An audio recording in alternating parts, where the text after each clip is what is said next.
I'm on right now with Paige, who is a psychotherapist. Paige, how are you?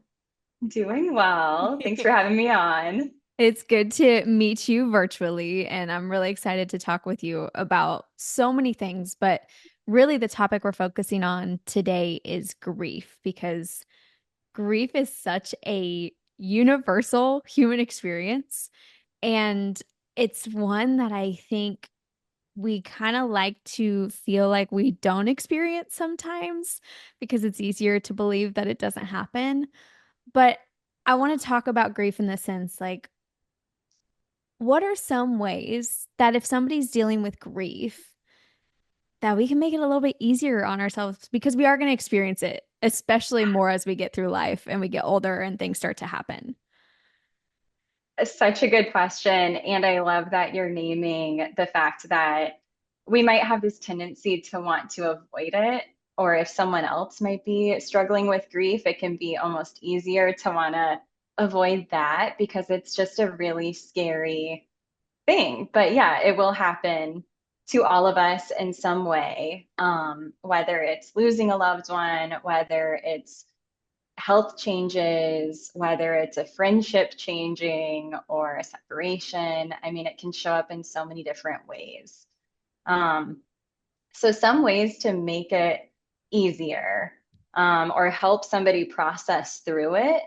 I often, as a therapist, like I'll typically start with education around common grief reactions, um, as well as just how the process can look like. And that can just be Okay. really like normalizing for folks. Um, Well, so let's other, let's break yeah, down the common ways that it can show up.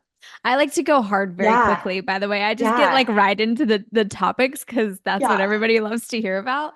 But let's break it down a little bit. What are the common ways that it like shows up that you just mentioned? Common ways that it can show up. Are you thinking like symptoms that people might Yeah. experience with grief? Yeah, Um, because it is kind of what, even though it's an emotional experience, right? It can show up and manifest in your body in so many different ways. And I think if we can recognize that this something that we may be dealing with is grief versus, oh, that's not what that is kind of thing, we then yeah, maybe we don't push it as away as much. totally. I mean, I think a big link to grief is anger. Um, so if you're angry about something, you can track it back and see like, is there loss or is there grief showing up as well? And sometimes anger can be an easier um, reaction to have than grief because grief can be so deep and isolating. Other ways it might show up. I think, things can manifest physically a lot. So people might notice, grief in their chest or in their stomach. It might show up as isolating, from loved ones. Um, I mean, I think that depending on the person, it can show up in so many interesting ways, right? Yes. Yeah, and you also mentioned too, I think we're a little stingy with grief. Some people are when they believe that grief is only associated with death. Hmm. And I would love for you to expand on that some more for some people who may think this way. Like you can't have grief in other situations of your life, whether it be the loss of a relationship, the loss of a pet, the loss of a career change, or an experience in your life. I think some like we often just associate grief with death. I personally don't feel that way.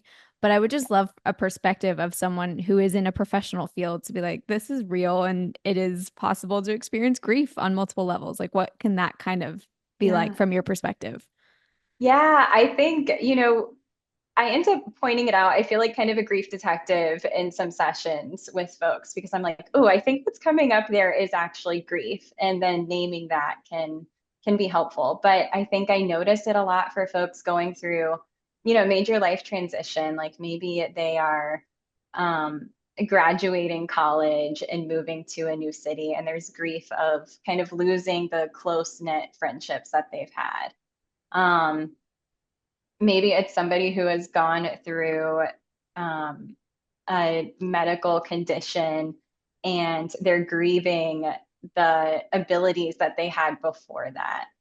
And so there's, yeah, so many different ways, so many sneaky ways that grief can show up in our life. Even just somebody entering into retirement, like that can be a very happy time, or what they think, they should be celebrating, they should be so excited, but then there can be loss in identity and just trying to like reconfigure who they are in this next phase. So it can also be associated with happy things as well. And then when that happens, we can tend to minimize the grief and not lean in and process it and really understand it.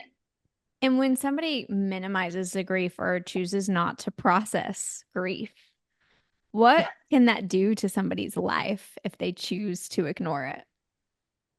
Oh, the longer we ignore, it doesn't go away. It can turn into complex or complicated grief down the road. So if I encourage somebody, if they have had a big loss, to try to process it as soon as possible. Um, because the longer you go, I mean, the more complicated it can get to try to sift through all of it. When it's fresher, I think then you're allowing yourself to process it more naturally. So going to individual therapy, going to a grief group can really be a lovely thing, because then you're like, oh, wow, I feel kind of crazy, but now I realize that I'm not alone in this. And all of these feelings and experiences and things that I might do now are actually very normal. And so just having that connection to others during that time when it is really fresh can be nice too. And we often talk about, too, when it comes to grief, this timeline idea. Everybody believes there could be a timeline. Some people experience it quicker, some it lasts years. Is there a timeline for grief? Yeah, I think you already know I the do, but answer. listen, I sometimes I have to really ask the simple I questions know. just to I make know. people have better experiences with Yeah. understanding these things. So yeah, break it down Yeah. for us. No, I like it. I like the question. Yeah, it's not linear. Um, there is no timeline, and that I think is like part of normalizing this process, and like that it is gonna, everyone's gonna react differently based on the relationship to the loved one that they lost, based on environmental factors like potential secondary losses that they could be experiencing with this one. So that might be, if the person that they lost was like the breadwinner, or or they took care of the bills, or they did a lot of childcare. If it's a spouse, then you're kind of also adjusting to all of those other secondary losses that are happening. Um, so it's not linear, and it really can just ebb and flow. There's this metaphor that I'm going to try not to butcher, but it's like if you imagine grief is like a ball in this box, and it's a big ball at first. And and in that box, there's like a button that is this trigger response, or this like emotional kind of grief response. And so when the grief is so fresh, the ball is big, and it's going to hit that button way more often.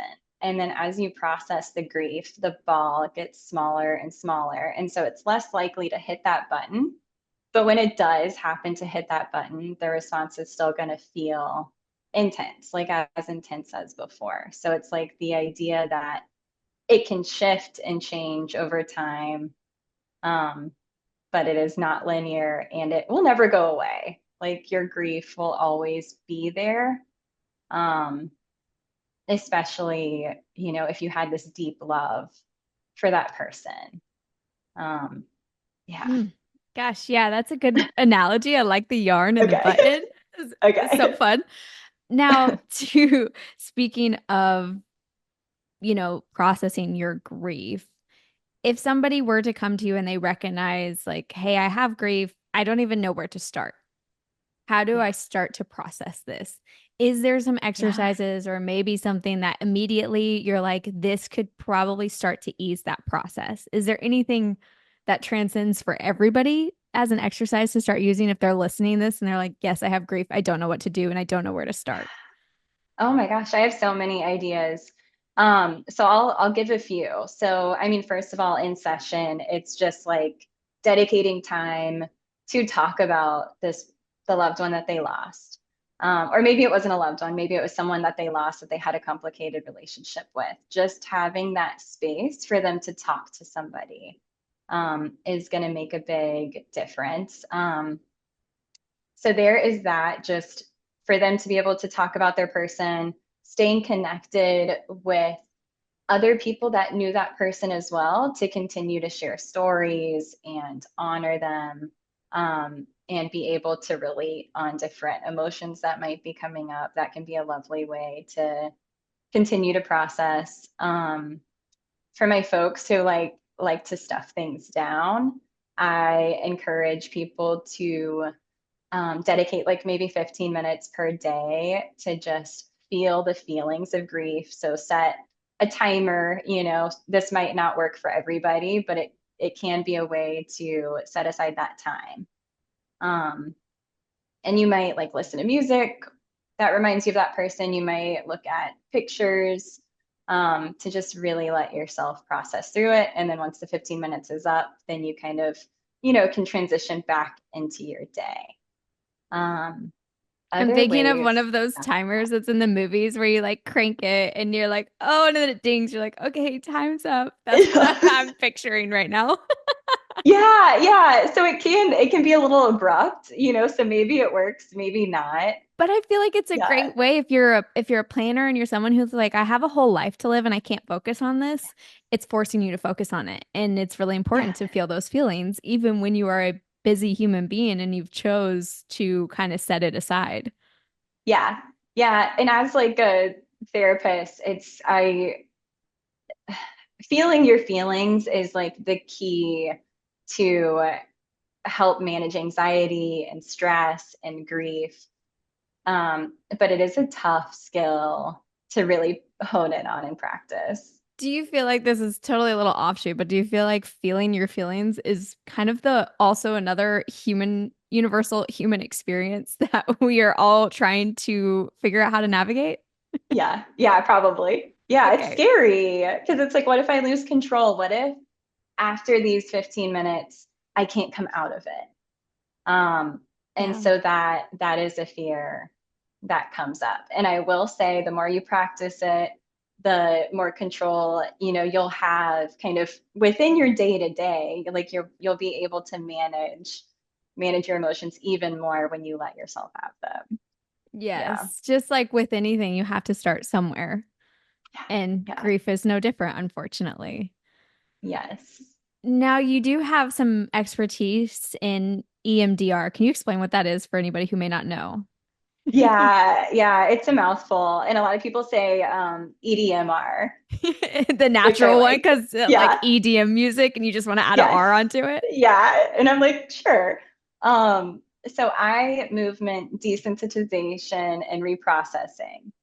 And what it is, it was originally developed for PTSD, but it can also be very effective for grief and anxiety, substance abuse.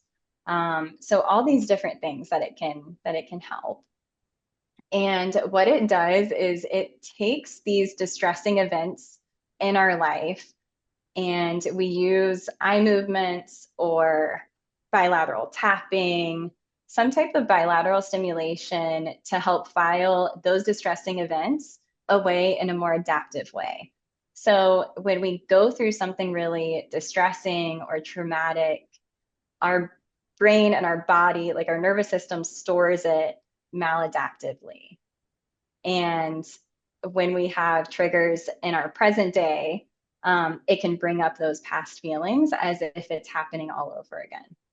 And so with EMDR, we can put the past in the past and not feel so activated or so emotionally charged when we face things that could bring up those past events. Um, Wow. It's like yeah, physical therapy, but for the brain. it is fascinating. yeah, clients are like, this is witchcraft, this is voodoo. What are you Yeah. hypnotizing me?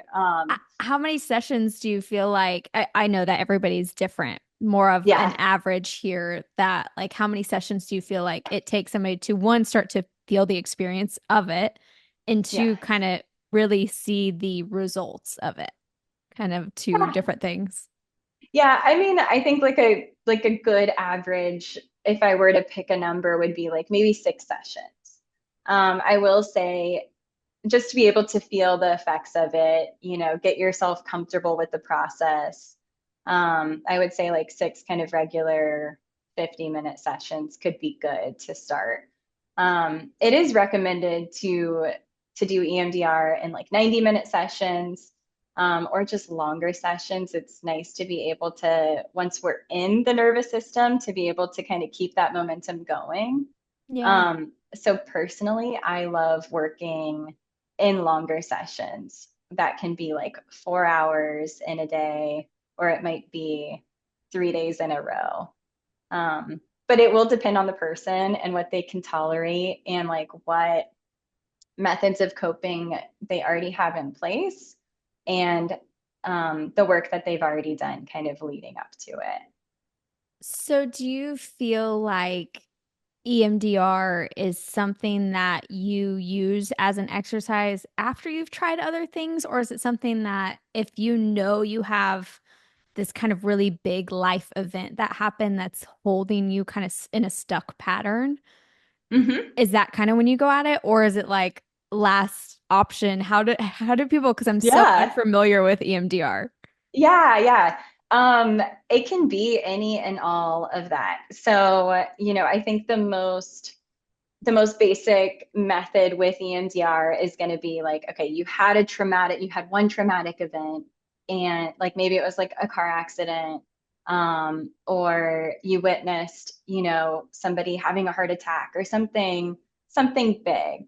So you can absolutely use EMDR with an event like that to help the person get unstuck from it. Um, but you could also use it with little t traumas or attachment wounds and just those micro moments that could have happened throughout somebody's like childhood or teen years that made them feel neglected or not good enough.